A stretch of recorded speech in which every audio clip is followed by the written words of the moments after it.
Anadolu'da lanetli köy. Anadolu'nun kalbinde, dağların arasına sıkışmış, haritalardan silinmiş bir köy vardı. Adı zamanla unutulmuş, yalnızca "o köy" diye anılır olmuştu. Yaşlılar bu yerden bahsederken seslerini alçaltır, gençler ise kulak ardı ederdi söylenenleri. Ama gerçek, inkârın ötesinde bir yerlerde, karanlığın derinliklerinde bekliyordu. Köyün lanetlenmesi yüzyıllar öncesine dayanıyordu. Rivayet odur ki, Osmanlı'nın son dönemlerinde, köyde yaşayan bir medreseli, derin ilimler peşinde koşarken yasak bilgilere ulaşmıştı. Gece vakitlerinde, mezarlığın yanındaki eski türbede yaptığı ayinlerle, bu dünya ile öteki dünya arasındaki perdeyi inceltmeye çalışıyordu. Ne var ki bir gece, kontrolden çıkan güçler köyü ele geçirdi ve sabaha karşı köyde yaşayan 40 kişi gizemli bir şekilde kayboldu. O günden beri köy, doğal düzenin dışına çıkmış gibiydi. Güneş hiçbir zaman tam olarak doğmaz, her zaman alacakaranlık bir ışık hüküm sürerdi. Kuşlar köyün üzerinden uçmaz, hayvanlar yakınına bile yaklaşmazdı.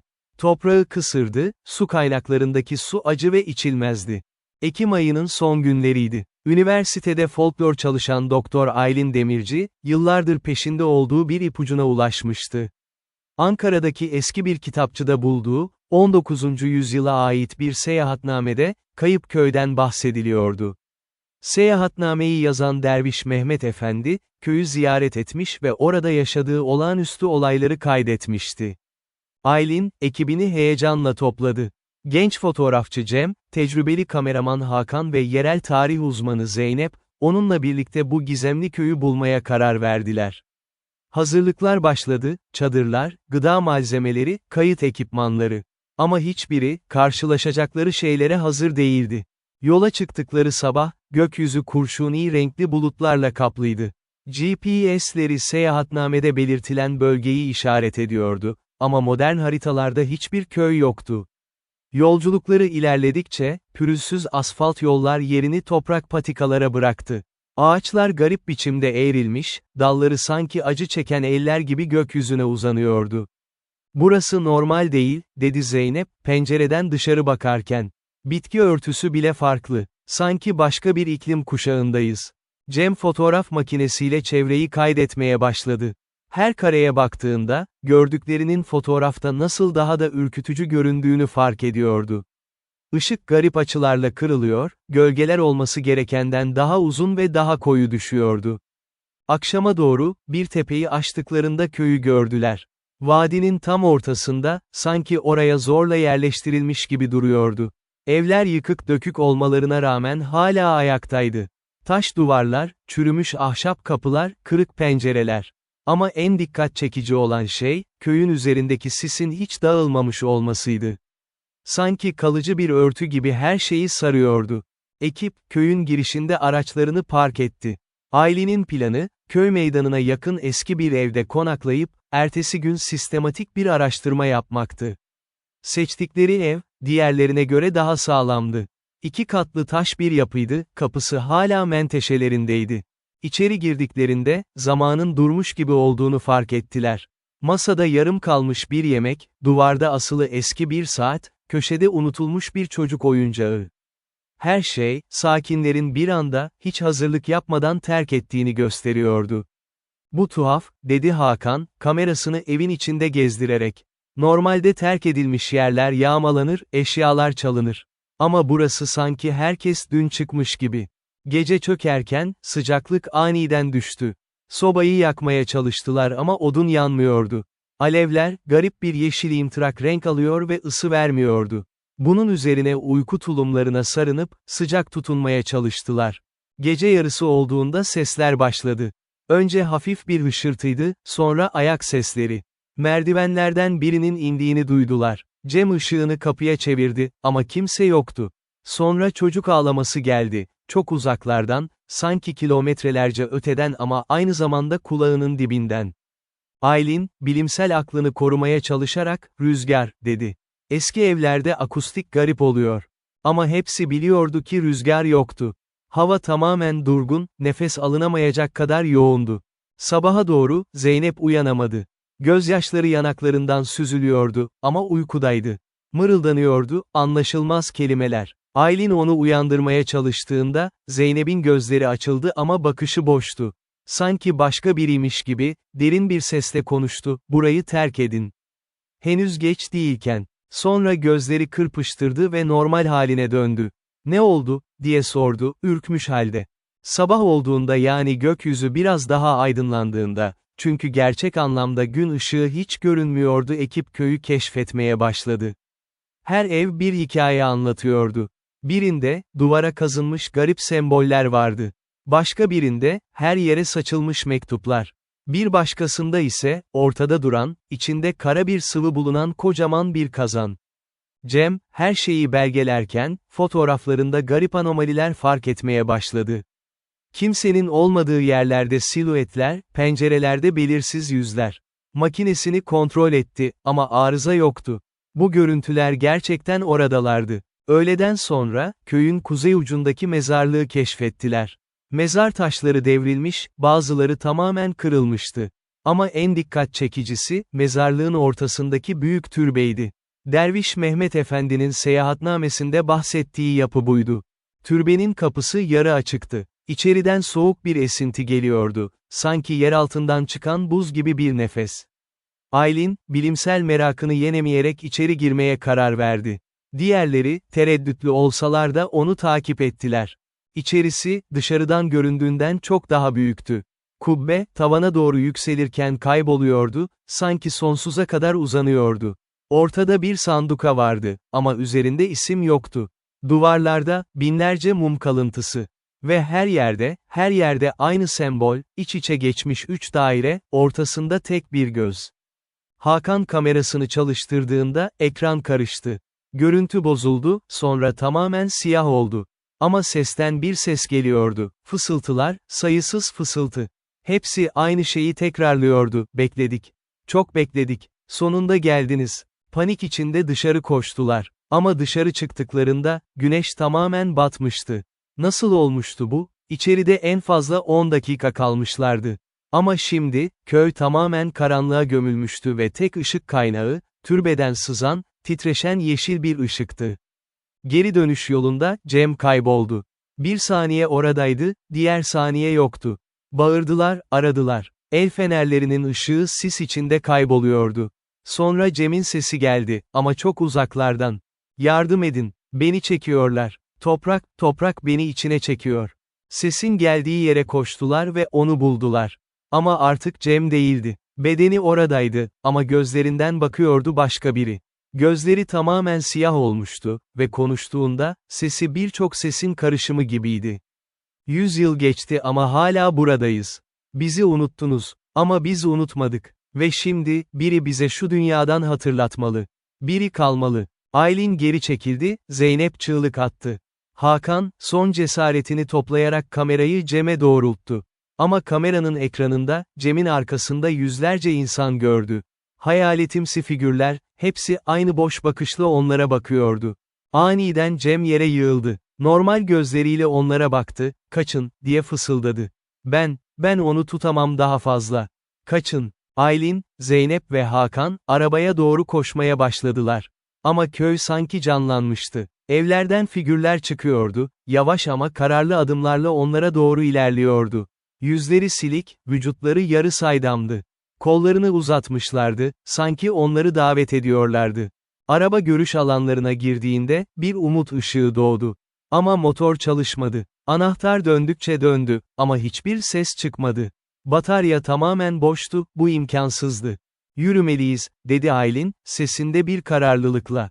Şimdi yürümeliyiz. Köyden çıkmaya çalıştıkça, sokaklar değişiyordu. Geldikleri yol artık yoktu. Her köşe, bilinmeyen bir sokağa açılıyordu. Köy, kendi içinde bir labirent haline gelmişti. Ve ne kadar yürüseler, ne kadar koşsalar, sürekli aynı meydana dönüyorlardı. Ortasında kuru bir çeşme olan, etrafı taş bankalarla çevrili meydana. Zeynep'in aklı bulanmaya başlamıştı. Bu gerçek olamaz, diye tekrarlıyordu. Bu gerçek olamaz. Rüya görüyoruz. Hepimiz rüya görüyoruz. Ama rüya değildi. Soğuk gerçekti, korku gerçekti, ayaklarının altındaki taşlar gerçekti. Ve şimdi, çeşmenin başında bir figür duruyordu. Yaşlı bir kadın, başında beyaz bir tülbent, elinde bir tesbih. Ama yüzü yoktu. Sadece düz, boş bir yüzey. Kadın konuştu, sesi rüzgarın hışırtısı gibiydi, kaybolanları arıyorsunuz. Ama kaybolanlar sizsiniz artık. Bu köyde her şey kaybolur. Zaman, mekan, kimlik. Geriye sadece bekleme kalır. Ebedi bekleme. Kim bekliyorsunuz, diye sordu Aylin, sesinde titrek bir cesaret. Medreseliyi. O gitti ama sözünü yerine getireceğini söyledi. Perdeyi kaldıracağını, bizi kurtaracağını söyledi. Ama dönemedi. Ve biz mahsur kaldık. Ne yaşayan ne ölü. İki dünya arasında asılı. Ne istiyorsunuz bizden? Birisi, kadın fısıldadı, birisi burada kalmalı. Bir hayat karşılığında, diğerleri gidebilir. Bu denge kanunu. Her şeyin bir bedeli var. Üçü birbirine baktı. Kim kalacaktı? Kim arkadaşını burada, bu cehennemde bırakabilirdi? Hakan öne çıktı. Ben kalırım, dedi sessizce. Evde bekleyen kimse yok. Siz ikinizin ailesi var. Ben kalırım. Hayır. Aylin karşı çıktı. Başka bir yol bulacağız. Bilim her zaman. Ama Zeynep onu susturdu. Aylin, burası bilimin işleyeceği bir yer değil. Burada eski kurallar geçerli. Ve eğer kurban isteniyorsa. Karanlıkta bir ses duyuldu. Cem'in sesi. Kaçmayın. Sokaktan koşarak geliyordu, arkasından onlarca figür. Buldum. Çıkış yolunu buldum. Türbenin altında bir tünel var. O tünelden çıkabiliriz. Hepsi Cem'in peşinden koştu. Figürler arkalarından geliyordu. Yavaş ama amansız. Türbeye vardıklarında, Cem onları içeri soktu. Gerçekten de, sanduka kaldırılmıştı ve altında karanlık bir merdiven görünüyordu. Aşağı, diye bağırdı Cem. İnmeye başladılar. Merdivenler sonsuza kadar uzanıyor gibiydi. Taş basamaklar kaygan ve solukları bulutlar halinde havada asılı kalıyordu. Yukarıdan sesler geliyordu, fısıltılar, çığlıklar, yalvarışlar. En sonunda, bir odaya vardılar. Duvarlarda meşaleler yanıyordu, sanki biri onları bekliyor gibiydi. Odanın ortasında, taştan yapılmış bir masa vardı. Ve masanın üzerinde, eski bir kitap. Derviş Mehmet'in bahsettiği kitap. Yasak Bilgiler kitabı. Aylin kitabı aldı. Sayfalar çevrildiğinde, garip dillerde yazılmış dualar, büyüler, ritüeller görünüyordu. Ve en son sayfada, bir not, laneti kaldırmanın tek yolu, başlatanı geri çağırmaktır. Ama başlatan, artık insan değildir. O, kapıların diğer tarafındadır ve onu çağırmak, daha büyük bir felakete davetiye çıkarmaktır. Cem başını salladı. Anlıyorum artık. Medreseli başarılı olmuş. Perdeyi kaldırmış. Ama kendisi de geçmiş o tarafa. Ve oradan dönüş yok. Köy, açık bir yara gibi kalmış iki dünya arasında. O zaman ne yapacağız, diye sordu Zeynep. Aylin kitabı inceledi. Burada bir ritüel var. Yarayı kapatabilir. Ama bedeli var. Nedir bedeli? Ritüeli yapanın hayatı, enerjisi, ruhu. Sessizlik çöktü. Sonra Cem gülümsedi, acı bir gülümseme. Ben zaten burada ona sahip oldular bir kez. Beni içlerine aldılar. Belki bu benim yazgım. Cem, hayır, Aylin protestoya başladı. Dinle, Cem elini kaldırdı. Siz gidin, buradan çıkın. Ben ritüeli yapacağım. Ve belki köy huzura kavuşacak. Tüm bu ruhlar, bekledikleri huzura. Gözyaşları içinde, Aylin ve Zeynep kabul ettiler. Başka seçenek yoktu. Hakan, omzunu sıkıca kavradı Cem'in. Seni unutmayacağız. Hikayeni anlatacağız. Cem onlara tünelin diğer ucunu gösterdi. Şu taraftan çıkın. Köyün sınırlarının dışına çıkacaksınız. Ve sonra asla geriye bakmayın. Ayrılırken, son bir kez Cem'e baktılar. Kitabı açmıştı, eski duaları okumaya başlamıştı. Sesi yankılanıyordu tünelde, güçlü ve kararlı. Ve onun arkasında, yavaş yavaş figürler toplanıyordu. Ama bu sefer tehditkar değil, sanki minnettarmış gibi. Üçü tünelden çıktıklarında, kendilerini köyün kilometrelerce ötesinde, bir ormanın içinde buldular. Güneş gerçekten parlıyordu, kuşlar ötüyordu. Sanki kabus sona ermişti. Arkalarına baktıklarında, köy görünmüyordu. Sadece sis vardı, yoğun bir sis. Ve o sisin içinden, bir an için, yeşil bir ışık parladı. Sonra her şey söndü. O gece, bölgedeki köylüler garip bir şey yaşadı. Gökyüzünde, kısa bir an için, sayısız ışık topu belirdi. Yukarı doğru yükseliyorlardı, giderek hızlanarak, ta ki gökyüzünde kayboluncaya kadar. Sanki, uzun yıllar mahsur kalmış ruhlar, nihayet özgürlüğe kavuşmuştu. Aylin, Zeynep ve Hakan geri döndüler. Hikayeleri inanılmazdı, ama Hakan'ın kamerasındaki görüntüler inkar edilemezdi. Üniversite bir araştırma ekibi gönderdi, ama köyü bulamadılar. Sadece bomboş bir vadi vardı, sıradan ağaçlar ve normal bir toprak. Aylin, Cem'in anısına bir kitap yazdı. Kayıp Ruhların Köyü, adını koydu. İnsanlar bunu bir kurgu olarak okudu, ama bilenler gerçeği biliyordu. Ve her yıl, Ekim ayının son günü, üçü o vadiye gidiyordu. Ortaya bir mum koyuyorlar, Cem'i anıyorlardı. Cesur arkadaşlarını, bir köyü ve onlarca ruhu huzura kavuşturan adamı. Zamanla, bölgede yeni hikayeler dolaşmaya başladı. İnsanlar, o vadide geceleri garip ışıklar gördüklerini söylüyorlardı. Bazıları, bir adamın silüetini, elinde bir kitapla durduğunu iddia ediyordu. Ama yaklaşınca, hiçbir şey kalmıyordu. Belki Cem hala oradaydı, koruyucuydu artık. Eski lanetli köyün, artık huzurlu toprağının bekçisi. Belki ruhu sonsuza kadar orada kalacaktı. Ama bu sefer bir mahkum olarak değil, bir kahraman olarak. Ve böylece, Anadolu'nun derinliklerinde, dağların arasında, haritalardan silinen köyün hikayesi sona erdi. Ama her hikayenin sonu, aslında yeni bir başlangıçtır. Ve her karanlıkta, bir ışık parçası vardır. Tıpkı Cem'in yaptığı gibi, kendini feda edenler sayesinde. Lanetli köy artık lanetli değildi. Sadece unutulmaktı. Ve unutulmak bazen, en iyi son olabilir. Son.